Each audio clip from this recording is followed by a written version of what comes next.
საქართველოს საპატრიარქოს სოფლების ისტორიის შემსწავლელი სამეცნიერო ცენტრის რედაქციამ გამოსცა მე-6 ტომი კრებულისა სახელწოდებით მასალები საქართველოს სოფლების ისტორიისათვის. პროექტის კათოლიკოს პატრიარქის ლოცვა-კურთხევით ხორციელდება. თემაზე სასაუბრო შემოგვერდა ჩვენი სტუმარი საქართველოს საპატრიარქოს სოფლების ისტორიის შემსწავლელი სამეცნიერო ცენტრის ხელმძღვანელი ბიოლოგიისა და თეოლოგიის დოქტორი პროფესორი მონოზონი ივანე ხუციშვილი. მამივანე ტელეშედობისა მადლობა სტუმრობისათვის.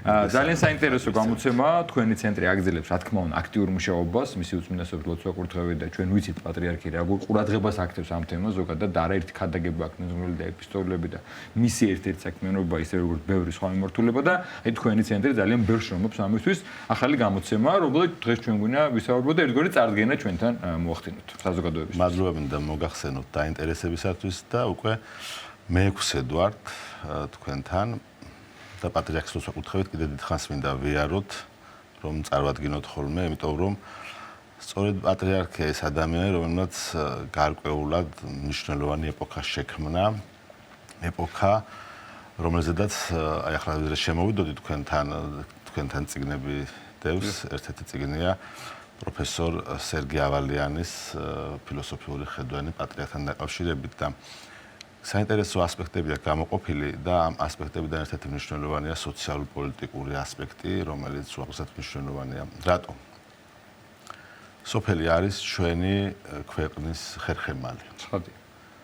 სოფელი თუ დაიცალა და ღმერთმა დაგვიფარო სოფლის დაცლისგან, საქართველოს სოფელი თუ დაიცალა, ეს ნიშნავს, რომ ძალიან ბევრი პრობლემის წინაშე აღმოჩნდება ჩვენი ქვეყანა.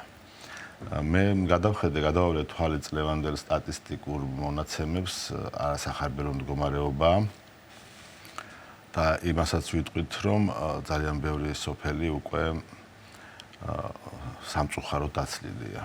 ან სოფელში 10 მოსახლეზე ნაკლებად დარჩენილი. ჩემ სოფელში რჩება 2-3 მოსახლე ზამთარში მაგალითად. საშინლად სახილველი და სანახავია ჩაბნელებული ფანჯრები, აბალახებული კიბეები და გაუკაცრიელებული სახკარი, მიწა მამული. რომ ნოსტალგიური არ იყოს, უბრალოდ დატოვებთ ამას. ჩვენი მკვლევარები, ჩვენი მეცნიერები ცდილობენ, რომ აი ამ კრებულში და არა მარტო ამ კრებულში, ამის გარდა კიდე ძალიან ბევრი მასალა იბეჭდება. ცდილობენ, რომ დაინტერესებულ საზოგადოებასთან ერთად ხელისუფლების ყურამდე მიიტანონ ის, რომ კი, კეთდება საქმე. შეიძლება, მაგრამ ისე არა, როგორც უნდა კეთდებოდეს. ვეცებოთ ამონარიდი მოვიტანეთ და რომ უწმინდესის სიტყვა არ დავარღვიო და სწორად გადმოვცე, გეტყვით ორ წინადადებას. მაშინ, როდესაც ქვეყანა დემოგრაფიული კატასტროფის წინაშე დგას, ყველას განსაკუთრებული სიფრთხილე და წინდახედულება გვმართებს, რათა აღნიშნული პრობლემისადმი სწორი კომპლექსური მიდგომა განხორციელდეს და რეალური შედეგის მომტანი ნაბიჯები გადაედგას. 2018 წლის საშობაო ეპისტოლე. დემოგრაფიულ პრობლემასთან დაკავშირებით პატრიარქმა იმსჯელა რამდენიმე წლის წინ და აი ახლა 24-დან დაიწყება 71 საყოველთაო ნათლობისთვის საბუთების მიღება. იმ ძვირფას გოგონებსაც მადლობა, ვინც შრომას არაკლებს ამ საქმეს. 71 ჯერ პატრიარქი ხდება საქართველოში დაბადებული მესამე და მომდევნო შვილების, მომდევნო ბავშვების ნათლია. ეს 10,000-ობით ბავშვია საუბარი. ამაზე დიდი დემოგრაფიული წინსვლა ერთი ადამიანის გონებაში დაიბადა, მომწიფდა და განხორციელდა. ამაზე დიდი დემოგრაფიული წინსვლა არც მანამდე და დღეს მით უმეტეს არსად არ ხორციელდება. რა უნდა გითხრათ, იცით, დაბადებული ბავშვები, მესამე და მომდევნო ბავშვები არიან უმეტესობა სოფლის მოსახლეობის. ეკლესია რომ აქტიურად არის ჩაბმული იმაში, რომ სოფელი არ დაიცალოს და დემოგრაფიულად რომ გაძლიერდეს და გამრავლდეს. ამას ცხადყოფს ისიც, რომ ყველა ეპარქიაში არის სასულიერო პირები, ერთ სოფელს შეიძლება არა, მაგრამ 2-3 სოფელს ერთი მღვდელი ემსახურება. ყოველ შემთხვევაში ყველა სოფელში მსახურება. ყველა სოფელში ემსახურება.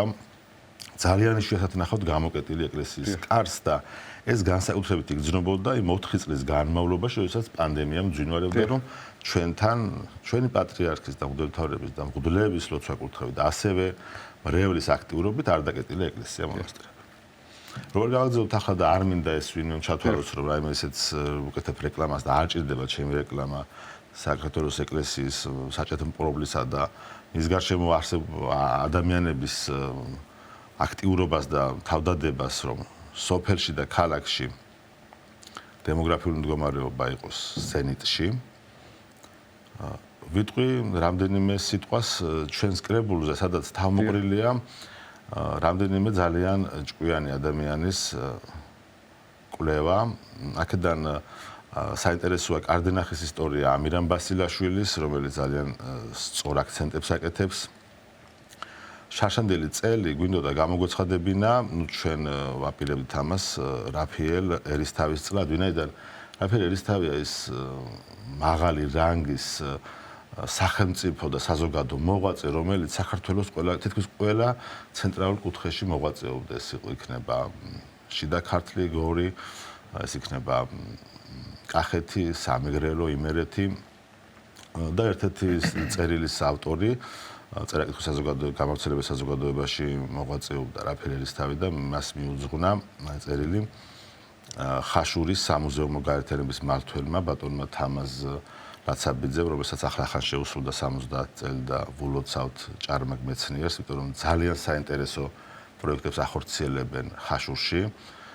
პერიფერია, ჩვენი პატრიარქის ლოცვა კურთხევას კიდე იმითაც ვასრულებთ, რომ უწმიდესმა გვითხრა დაგვავალა, გვაკურთხა, რომ კრებულის გამოცემაში მონაწილეობა უნდა მიიღოთ მუნიციპალიტეტების, სოფლების, სკოლების, სამეცნიერო დაწესებულებების მესვეურებს, მკვლევარებს, ახალგაზრდა ისტორიკოსებს, დემოგრაფებს, ფილოლოგებს, აგრონომებს, რომლებიც იმ სოფლებში მუშაობენ, იმ სოფლებში მოღვაწეობენ და იციან ის სატკივარი, ის პრობლემა და თუ შეიძლება ითქვას, იმ მაჯისცემაზე უდებთ ხელი, რითაც ცხოვრობს და მამაივანე, რაც შეეხება ამ კრებულს კონკრეტულად, რამდენი ნამუშევარი არის, რამდენი რა არისთვის რა შრომი არის წარმოდგენილი და კონკრეტულად რას მოგვითხრობს ეს კრებული? საინტერესო არის დავიწყე ბასილაშვილი და ლაცაბიძე, საინტერესოა ნიგოეთის ისტორია, ახალგაზრდა მაგისტრი არის ქუთაისელი გიორგი ხურციძე, რომელმაც ნიგოეთის ისტორიასთან დაკავშირებით საინტერესო პასაჟები წარმოადგინა.